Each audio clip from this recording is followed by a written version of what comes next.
Moving is so stressful. It's one of the top 5 most stressful events of a person's lifetime. So I'm going to teach you all the things to avoid so you can have a successful move. Let's get after it right now.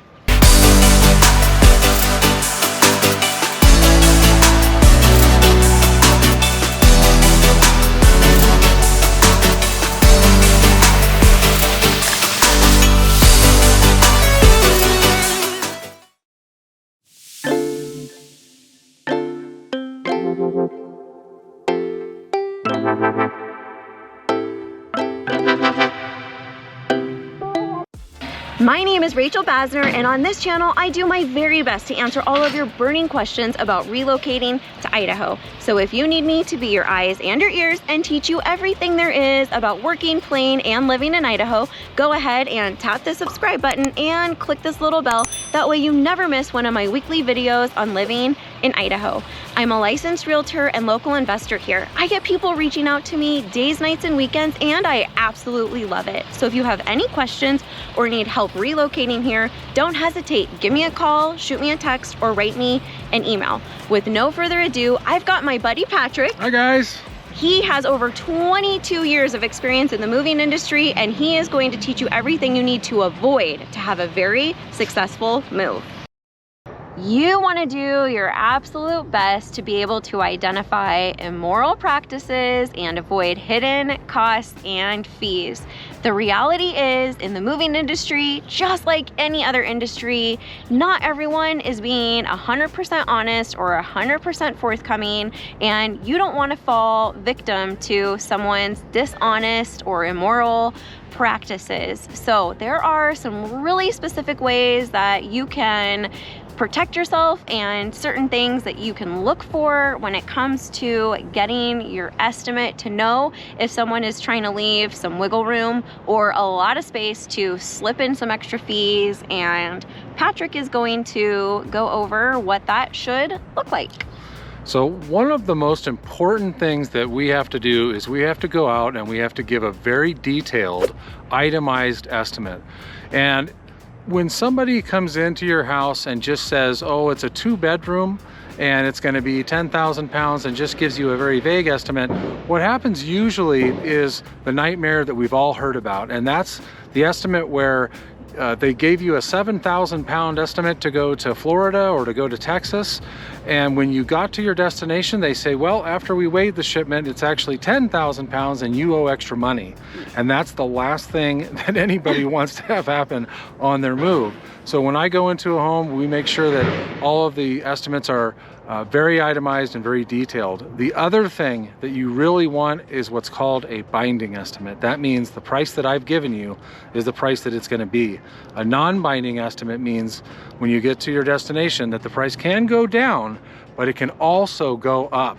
And that's when people really are unhappy, is when they have to pay more money for what they were told in Florida, and now they're paying in Texas or here in Idaho. So make sure you get a detailed inventory, a detailed estimate, and that it's also a binding estimate. Yeah, and something else that I've noticed happening quite a bit with my clients who are relocating here from other states is a lot of the moving companies are attempting virtual estimates. And I know with Mesa and United, they do virtual estimates and they are still very detailed, and the technology is incredible. So they're very, very good virtual estimates. You want to watch out for companies who are jumping on a Zoom call, spending 20-30 minutes with you. You're kind of walking them around the house and they go, okay, great, 2 bedrooms, couple big pieces of furniture. That's, you know, 5,000, 7,000 bucks. No, it's no different. Whether they're standing in your house or they're giving you an estimate virtually, you want to make sure it is so detailed and that representative took a pretty significant amount of time talking to you and seeing everything in your home and giving you that itemized estimate, or else there's a very strong likelihood that they're planning on just tacking extra money on at the end. And I've seen thousands of dollars tacked on at the end. I'm not talking like hundreds, I'm talking big bucks. We're talking 2.5 times sometimes the amount you were quoted. A $5,000 quote, I had a customer tell me when they got to their destination that it was $12,000. And that happens every single day, so be careful of that. Yeah, protect yourself, take our advice, let us help you out with this one. This is the best way to avoid hidden costs and fees and immoral practices. Protect your belongings. You don't want anything to happen to your stuff and not be able to, do anything about it? Well, anytime your stuff is damaged, you want what's called FVP, or full value protection. And what full value protection means is that if you have a table, and let's say it costs $10,000 and it's damaged, that they're going to replace it. Now, a lot of movers will come into your home and they'll say you are fully covered, and unfortunately you don't read the fine print, and it'll say 60 cents per pound per article, which if you have a $10,000 table and it weighs 100 pounds, they're going to give you $60. And that doesn't protect you. So what you need is you want full value protection, and that means that we are going to cover the cost of the entire thing, whether it be a TV that only weighs 10 pounds or a table that weighs maybe 1,000 pounds. We're going to cover the entire value of it and pay for it and replace it to your satisfaction. Perfect. So full value protection. Make sure that you work with a company like Mesa or United who offers full value protection. It's key. Avoid lawsuits. The last thing you want to do in your already really stressful move is end up in a situation where you're being sued. That's right. A lot of times when people come in and they're not employees and they're just day laborers and they're working, if they were to get hurt, you as the homeowner can be held liable. And I have run across a lot in the 22 years I've been doing this. I've run across a lot of customers who ask me, can I see your COI, which stands for Certificate of Insurance. Our certificate of insurance, the standard certificate of insurance, is $1 million per incident per accident coverage. And sometimes people even want to up that because they've been through a bad experience. Somebody's been hurt and it was on their property, and they were not employees of whoever they were doing the work for. And so that's really something you want to avoid. Yeah, and so if you have a moving company in your home, make sure that you ask for that certificate of insurance. It's okay to ask, you should ask. It's all the stories I've heard from Patrick and then just myself being in the real estate industry. Trust us, you want to ask for that certificate of insurance.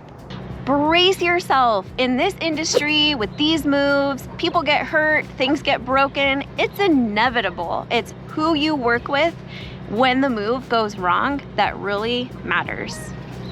Yeah, that is true. In our industry, a 90% customer satisfaction rate is considered very high, which means that 10% of the moves went south and something happened, something got damaged. And in those cases, you really want to make sure that you're working with a company that's going to be able to fix that, that's going to be able to take the item that was damaged, or take even the property that might have been damaged and replace it completely to your satisfaction. It's very important that you know that whoever you're working with, if they damage something, can fix it. I know that on a move that we had some time back, we were moving some very high-tech treadmills. There were 2 of them, and each one of them was $10,000. The third-party company that we had come in to disassemble them didn't do so in the proper way. And what happened is that they needed to be replaced. Well, thankfully, we were able to replace both of those treadmills. They were $10,000 a piece, and it was not even something that we would even think about. It was our responsibility, and so we took care of it.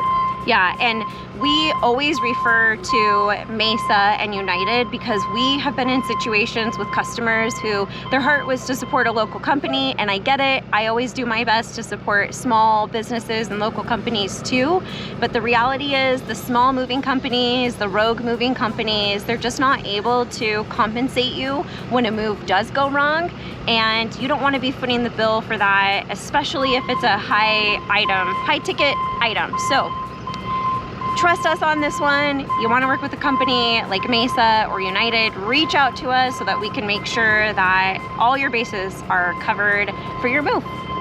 Avoid day laborer practices.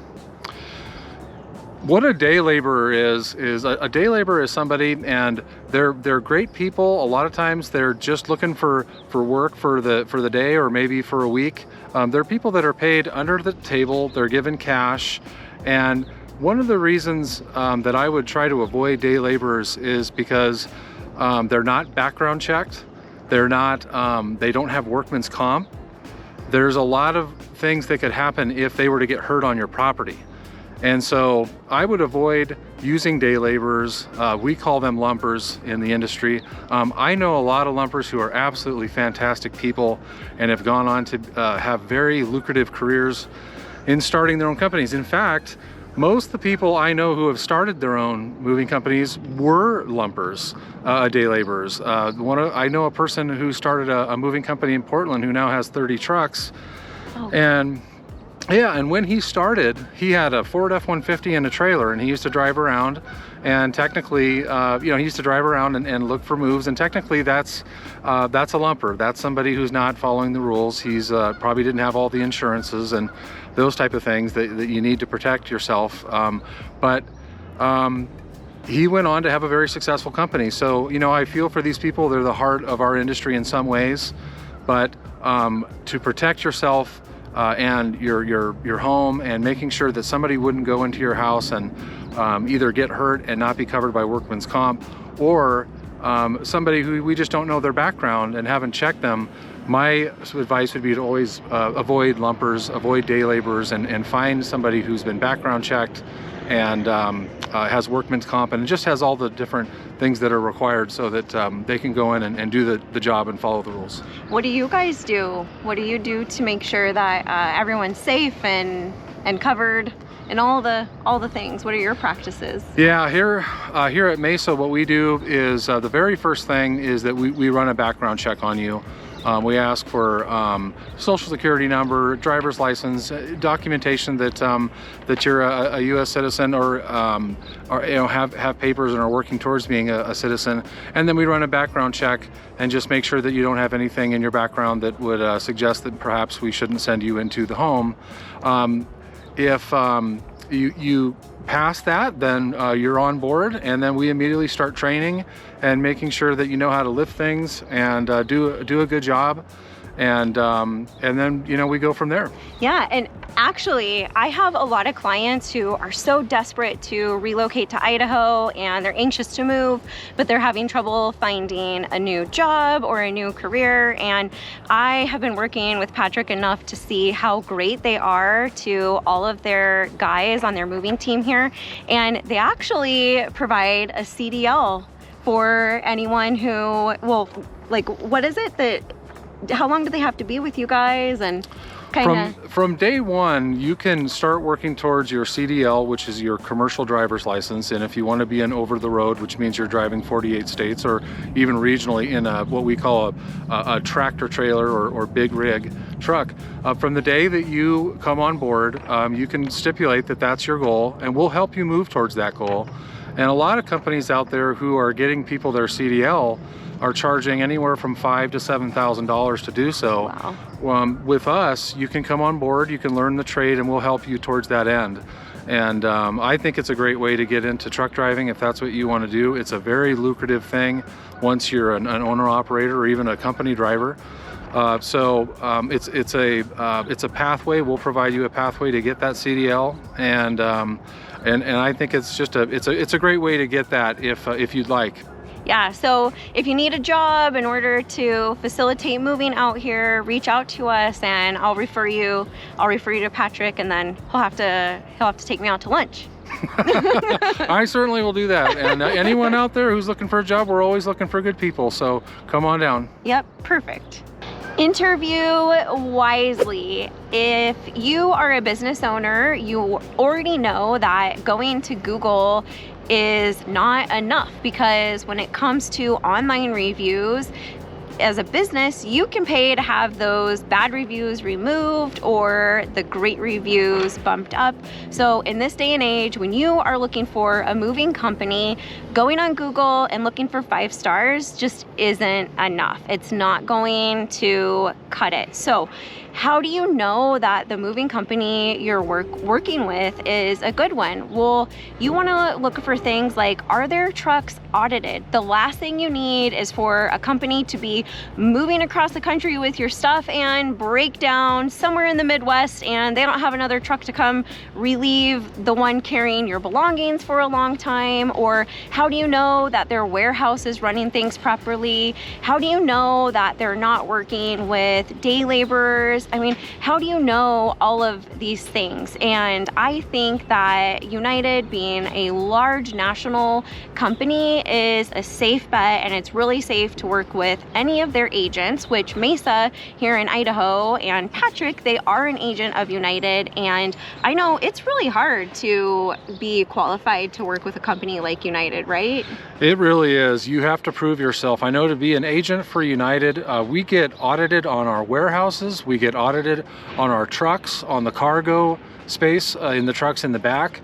We have to meet all kinds of criteria in order to be an agent for United, and I think it's very important that when you're selecting a mover, that you're looking at all the different things that are going to make that mover have a successful move. And the analogy that I always like to use is if you were to go to a fast food place, let's say you went to McDonald's in Texas and you went to another McDonald's in Florida, they would have the exact same menu, they'd have the exact same service, they'd have the exact same food. And really, that's a very similar concept that applies with dealing with the origin agent and destination agent for any moving company with United Van Lines, is that their trucks are going to be all up to code, their warehouses are going to have the cleanliness of the warehouses are all going to be up to code. That's why the military uses us. And just make sure that you're looking at a company that has standards across the board and that they're consistent. Yep, interview wisely. Don't look at Google, guys. Thanks so much. I hope you guys learned a lot and we provided a lot of value for you. Yeah, so go ahead and subscribe to our channel so you're notified when the next video comes out, because I have Patrick coming up in a couple more videos. He has a lot more to teach you about what to do to make sure that your move is really smooth and successful. So I'm super excited about that. And guys, again, I'm a licensed realtor and local investor here. If you need help relocating, reach out to me. If you need to get a hold of Patrick, give us a call, shoot us a text, write us an email, whatever it is. We look forward to helping you. And if you have any questions or comments, make sure you drop those in the comment box below, because you are not the only one thinking and pondering those questions. Until the next video, be blessed.